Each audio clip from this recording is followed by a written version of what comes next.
Hey guys, Andy here, and welcome to another intermission from Antlers, Colorado. As you know, I've enjoyed the series.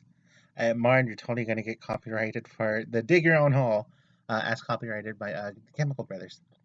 I'm kidding. Uh, I'm excited for this. I'm an asshole. I still haven't read the goddamn series. It's on my to do list, along with like a million other things. So let's begin, shall we? You know what pain feels like. You know what it feels like to have a monster's claw tearing you open, a knife driven into your stomach, or stuck through your hand. You know what it feels like to break a bone, to break several bones, to break your nose, to dislocate a joint, to fall out of a tree and concuss yourself. You know what it feels like to be crushed under rocks in a collapsing mine shaft, to feel your ribs giving away, your organs rupturing inside your body. You know pain. You've got a good tolerance for it.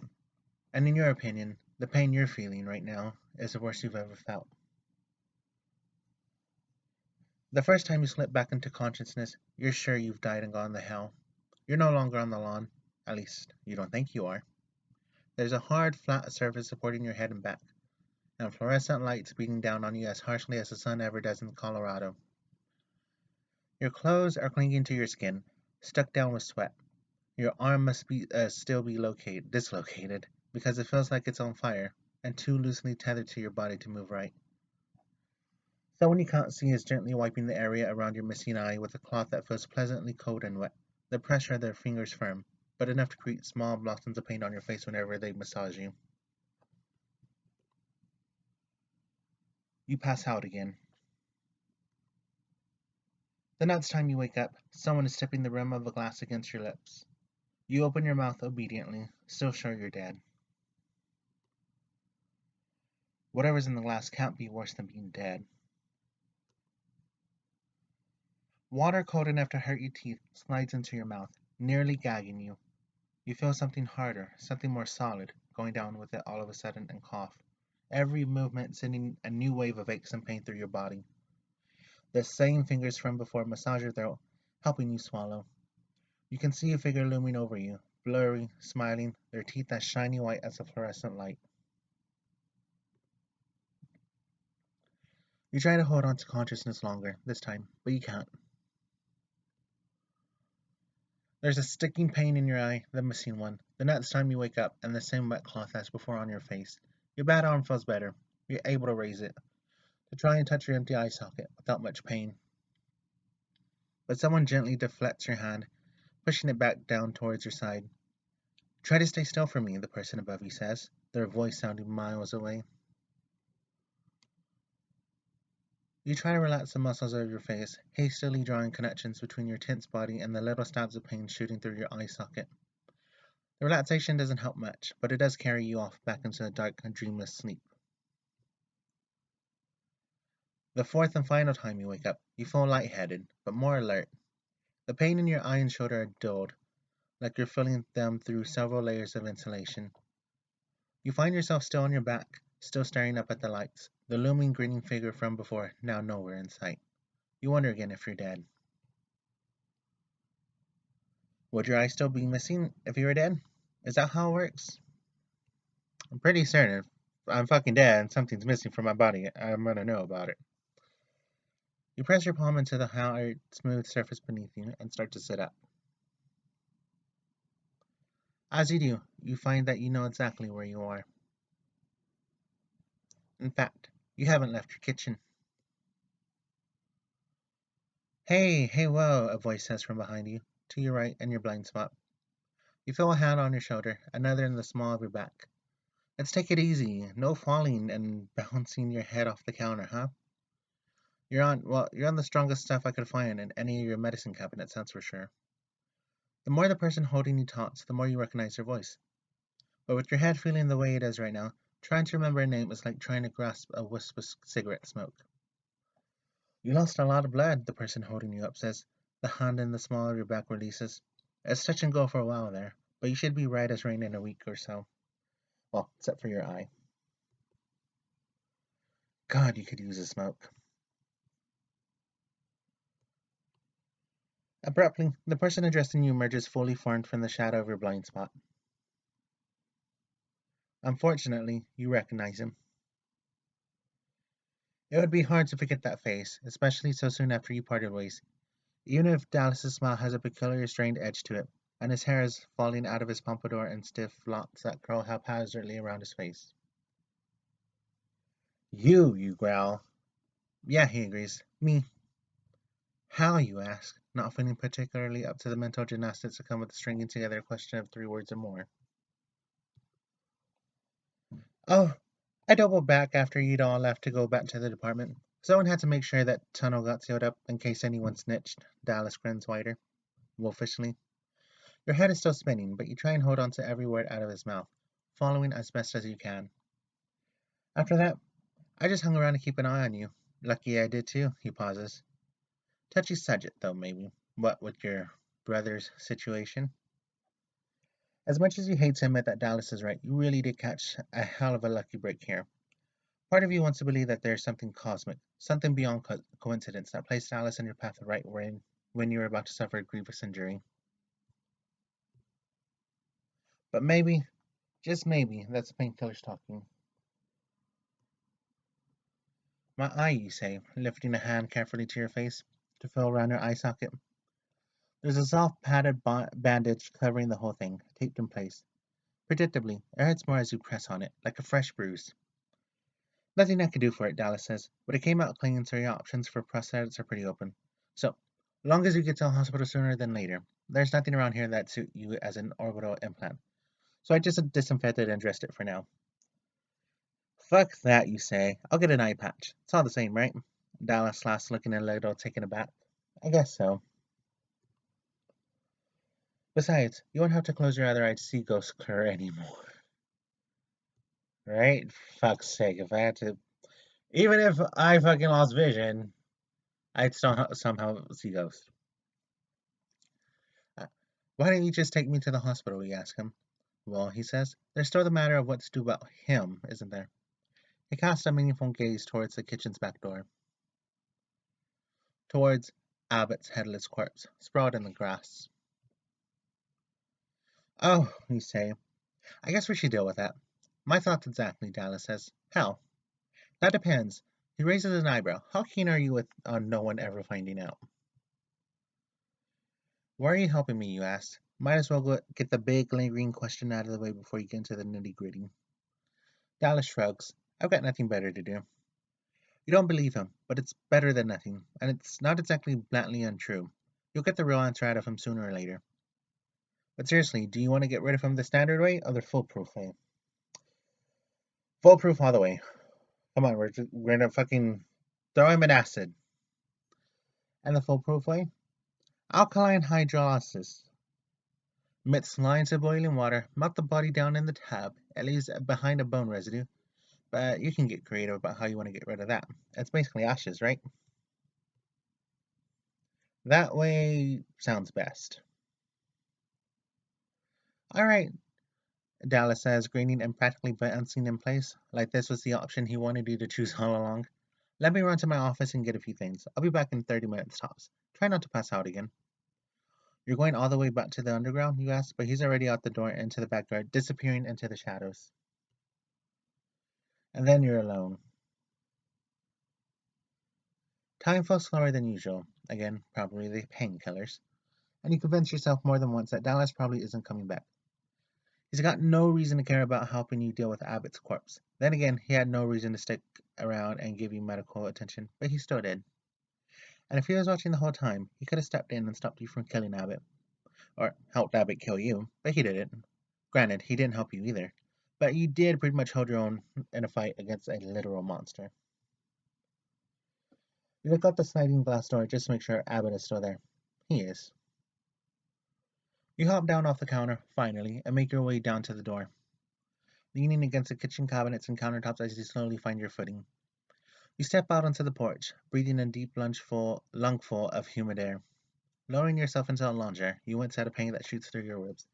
You ache all over, but you survived. In the morning, you'll see Jacob come home from the hospital, and you'll call Otter and Landis and tell them about the weird, terrible night you had. And you'll text Walker, something harsh, but not too harsh, about how he wasn't around to protect you. But will you really tell any of them about what you did? That you killed Abbott, just kept swinging the axe over and over until he was dead? You've killed plenty of monsters before, and sure, you could call Abbott a monster, but he was a man at his core. And how are you going to break the news that Crocell is still out there in pieces, waiting to burrow into vessels and rewire their brains? You know what that will do to Otter, to Landis. They won't feel safe anymore. After Crocell was gone for good, or so you thought, it was like you could all suddenly breathe again. Like you could learn to live without being afraid that something horrible was lurking just out of sight around every corner. You could hear that old fear, the regret, creeping back to Otter's voice when you asked him earlier about being possessed.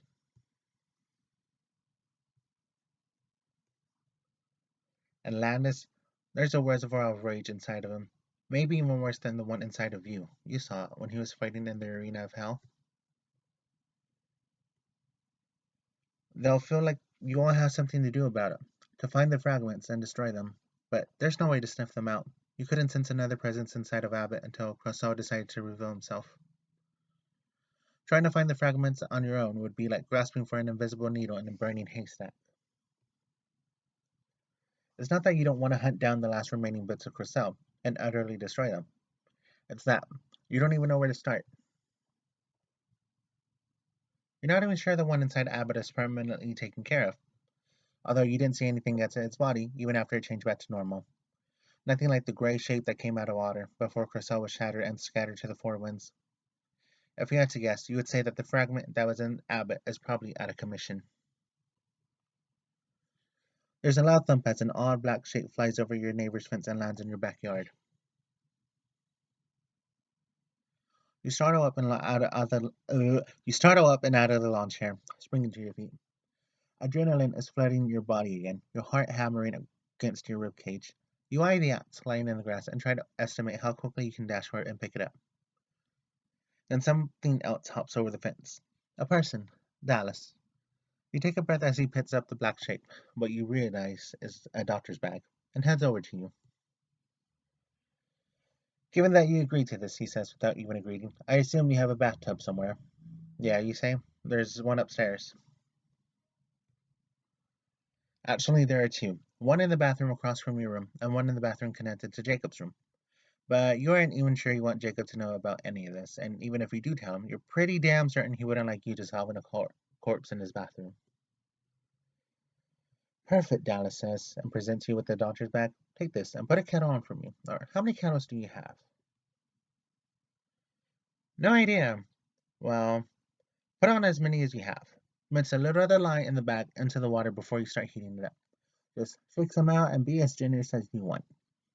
And you're gonna do what? Supervise? You ask? It seems silly for Dallas to be ordering you around while you're injured, and he clearly knows much more about what the two of you are about to do.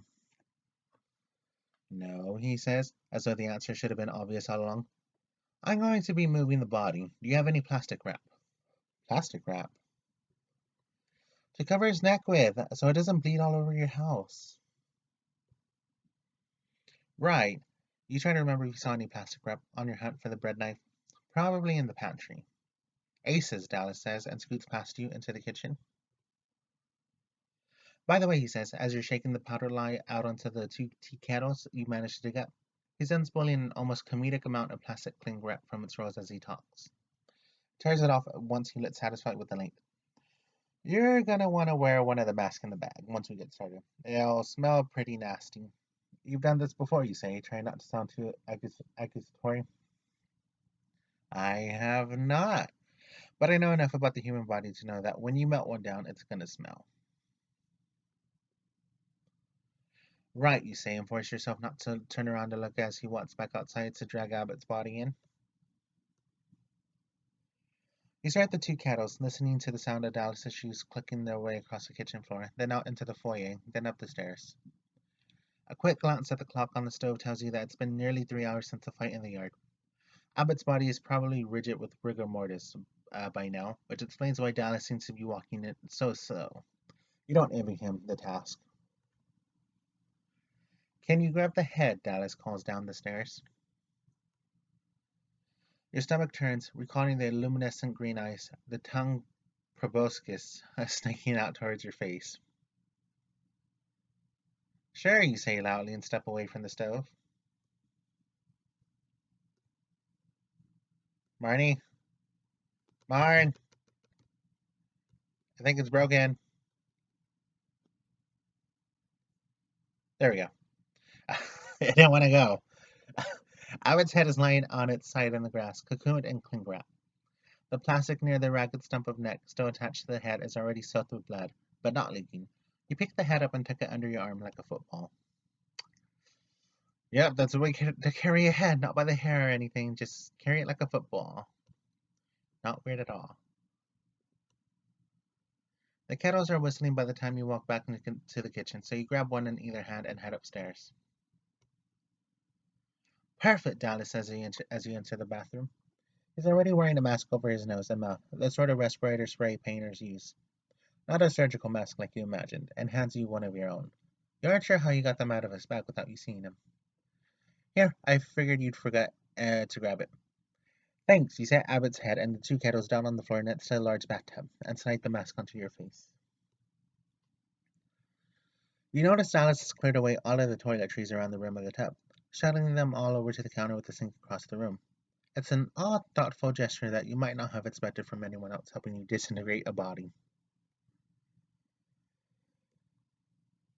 Let's get this show on the road, huh? Dallas asks, unwrapping Abbott's head and letting it drop into the tub with a thunking noise that echoes off the porcelain. The body's already in there, as flat and rigid as it was lying in the grass. The water's gonna get cold. Yeah? Okay. You grab one of the tea kettles and douse the body with what's inside. Dallas grabs the other and does likewise.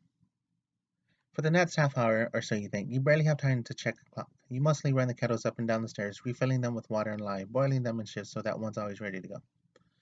Your body hates the constant motion, but you got painkillers for that. And it's better than sitting around watching the lye melt through Abbott's flesh and muscle. Yeah, you've seen some shit, but you'd rather avoid seeing that.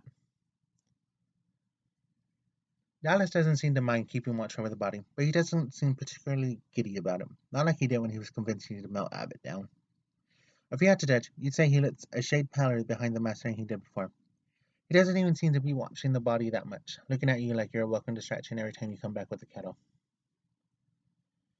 You really haven't done this before, you say, no longer afraid of sounding accusatory on your final trip up the stairs.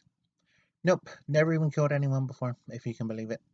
But I've got some chatty patients in the underground and I ask too many questions for my own good. You chance a peek into the tub. There's not much left of Abbott, just a pool of brown liquid and the weak remains of his bones.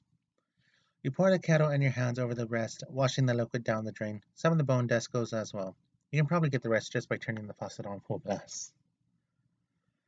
The adrenaline has started to ebb out of your body, letting fatigue flow in. You sit down on the closed toilet and run your hands through your hair, ducking your head towards your knees. Why did you help me? Asked Alice again, unsure if you're expecting a different answer this time or not. You still can't wrap your head around why he's exactly here, or what he wants from you. You never expected to see him again after leaving the underground, and here he is saving your life in your own house. I owe you for letting me go. Anyone else might have raised the alarm as soon as they got back to the department, or put me in handcuffs as soon as they found me digging my chip out.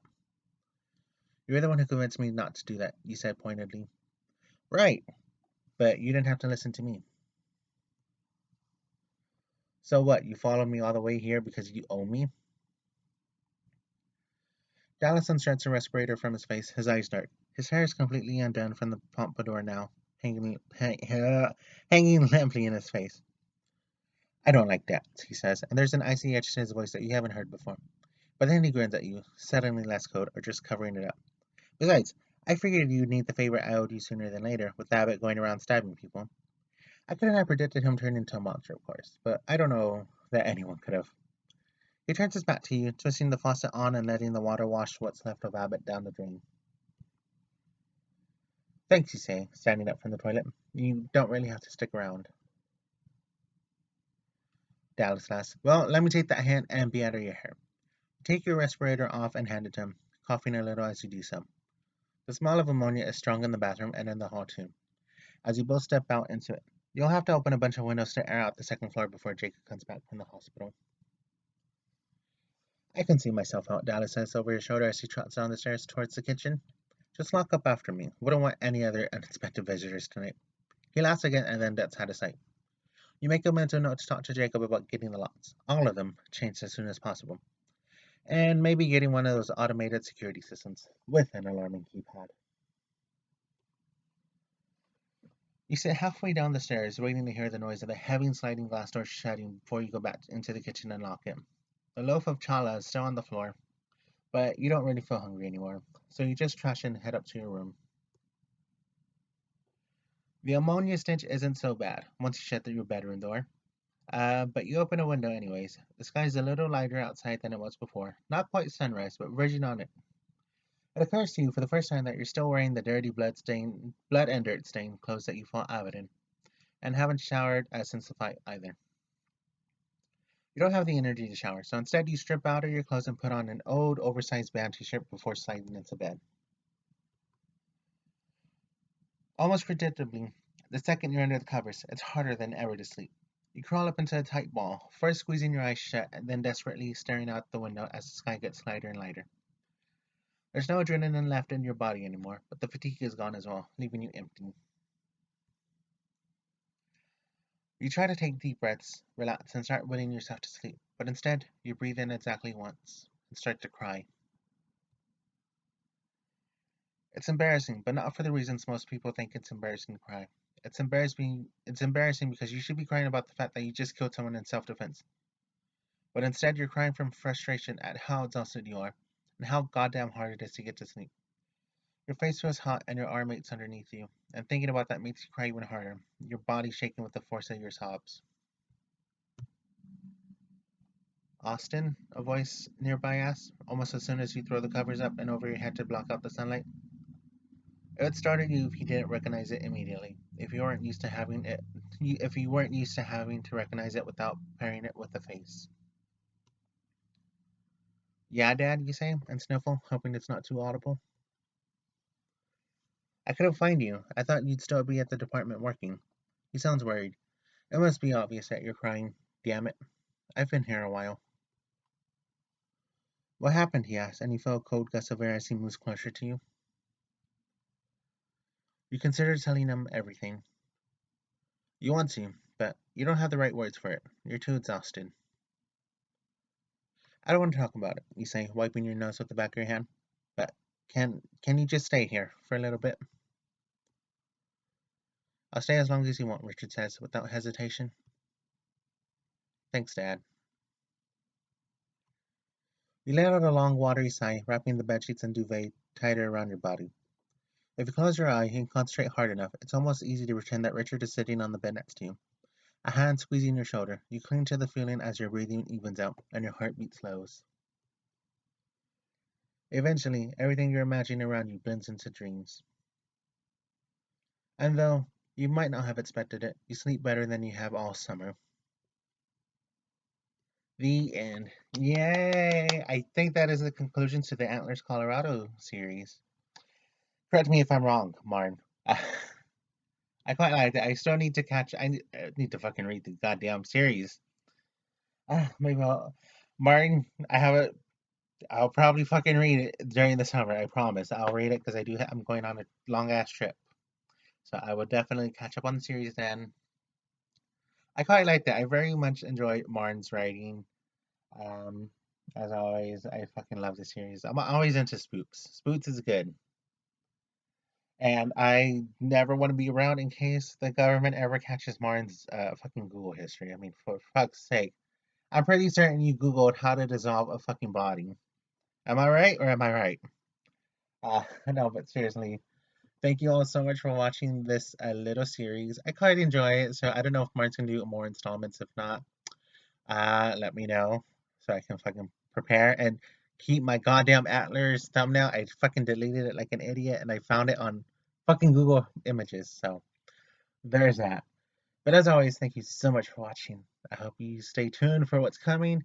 Oh, before I forget, Let's Meet Adam is out. I just bought it. I expect that tomorrow with some more of What Remains of Edith Finch, which will hopefully be uploaded Wednesday. Thank you so much for watching. Bye.